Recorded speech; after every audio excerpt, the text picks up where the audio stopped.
E acredito mais ainda, acredito que o anticristo, quando surgir, não surgirá da esquerda, ele surgirá da direita. Aí o senhor quebra a nação brasileira.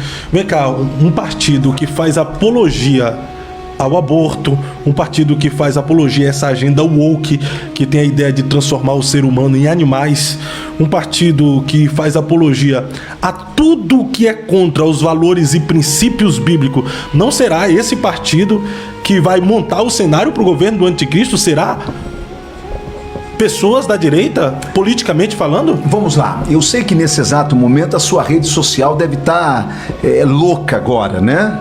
Até porque muitos me acusam de ser o mais novo comunista gospel, porque eu estive lá no Palácio do Planalto e orei pelo Lula, mas esse é outro tema.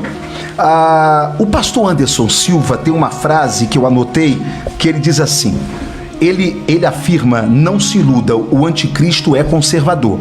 Aí ele diz assim, podemos ser enganados pela semelhança, ou seja, aqueles que parecem conosco, mas jamais seremos enganados pela diferença, ou seja, a esquerda.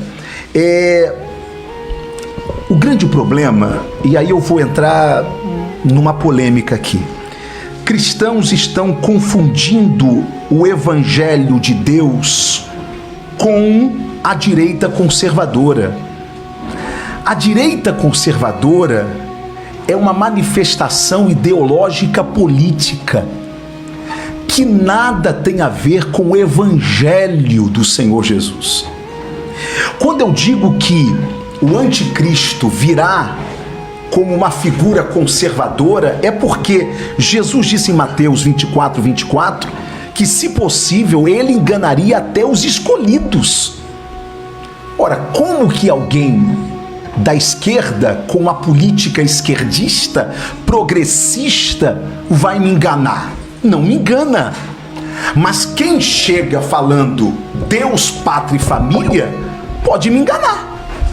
Quem chega dizendo que defende os valores da família tradicional, pode me enganar. Quem diz que é a favor da vida desde a sua concepção, pode me enganar. O anticristo é tão conservador que ele vai enganar os judeus, ele vai enganar cristãos, ele vai iludir muitas pessoas. Por quê? Porque ele terá um estereótipo admissível pela sociedade. E a sociedade, na sua grande maioria, a sociedade mundial, ela é uma sociedade conservadora. Portanto, a esquerda, ela destrói publicamente os valores que a igreja revela ao mundo. Portanto, o anticristo vindo de lá, ele não vai me enganar, de maneira nenhuma. Agora, quando o anticristo surge dentro de um cenário de moralidade, é fácil de enganar, inclusive, os escolhidos e os eleitos, conforme a Bíblia diz. Eu tenho sido um arauto nesses últimos dias, e as pessoas pensam que essa minha palavra, Fábio, é contra Bolsonaro. Não, eu respeito muito Bolsonaro, eu fui vice-líder do seu governo. Mas eu preciso dizer que a igreja do Senhor Jesus não é de Bolsonaro. A igreja do Senhor Jesus não é de Lula, não é do PL, não é do PT. A igreja tem dono, e o dono dela é o Senhor Jesus. O que aconteceu nesses últimos anos na igreja e nessas últimas eleições na igreja entristeceu o Espírito Santo.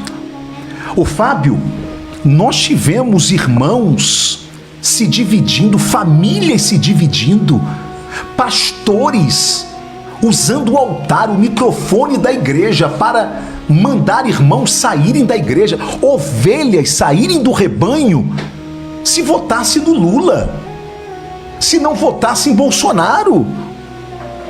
Nós chegamos a um ponto tão de um radicalismo tão grande, que eu me lembro que quando o presidente Bolsonaro perdeu a eleição, um presbítero da igreja me indagou dizendo aos prantos: Pastor Otônio, o senhor que é deputado federal, me explique, agora que Lula é o presidente, pastor, o que será da igreja sem Bolsonaro?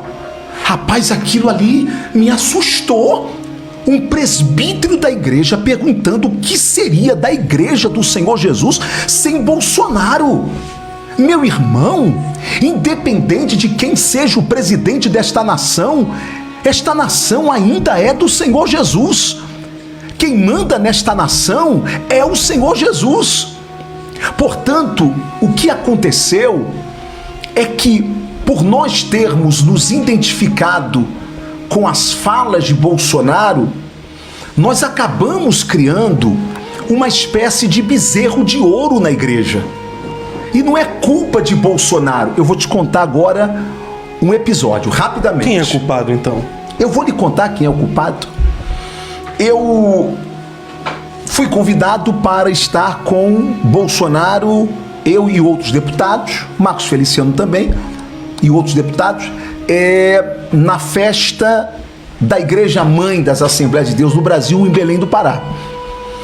E quando nós estávamos chegando, eu sento ao lado do presidente, que sempre assim no avião ele fica em uma parte do avião, mais assim isolado. Eu pedi licença e sentei e eu disse assim: presidente, nós estamos indo agora no culto da Igreja Mãe das Assembleias de Deus no Brasil. Quando o senhor chegar lá e eles começarem a gritar mito, mito, mito, presidente, repreenda, não aceita não. O senhor fala assim: gente, aqui não, aqui é a igreja do Senhor Jesus, aqui temos que dar glória a Deus. Presidente, o senhor vai conquistar toda a crentaiada lá, que vai ficar feliz. Aí eu disse para ele assim: presidente, é porque a gente tem receio de dividir a glória de Deus, não pode gritar mito dentro da igreja. Isso é uma glorificação, presidente. Presidente, só para o senhor ver como que nós somos prudentes. Quando o pastor ou o dirigente do culto pede para aplaudir ao irmão, ele não diz aplauda fulano, ele diz vamos aplaudir ao Senhor Jesus pela vida do nosso irmão, porque a gente tem medo de tocar na glória de Deus. Pois bem, eu dei esse conselho. Quando o presidente Bolsonaro chega no templo da Assembleia de Deus em Belém do Pará, o povo começa mito, mito, mito, mito. Ele não fala nada, até porque a vaidade dele se alimentava disso também, e ali eu vi que nós estávamos entristecendo o Espírito Santo de Deus, não é? Então você me perguntou de quem é a culpa. A culpa não é de Bolsonaro. Bolsonaro é um ímpio. Eu sei que muitos até se assustam quando eu falo que ele é ímpio, mas é ímpio porque não aceitou Jesus, certo? Mas ele foi batizado no Rio Jordão, né? Mas como em todo Israel, mundo, né? Vai. Isso aí como todo não mundo vai. Não teve conversão? Não. Isso aí, Bolsonaro, ele até hoje ele se declara católico. E eu não estou aqui entrando aqui no mérito de que ele está errado ou ele está certo. Ele só não é evangélico. É cristão. É um cristão católico. Isso. A esposa dele é uma cristã evangélica. Certo? Bolsonaro ainda não aceitou Jesus, ainda, né? Ele não teve uma experiência com Deus. Aliás, esse é o problema do movimento conservador, tá?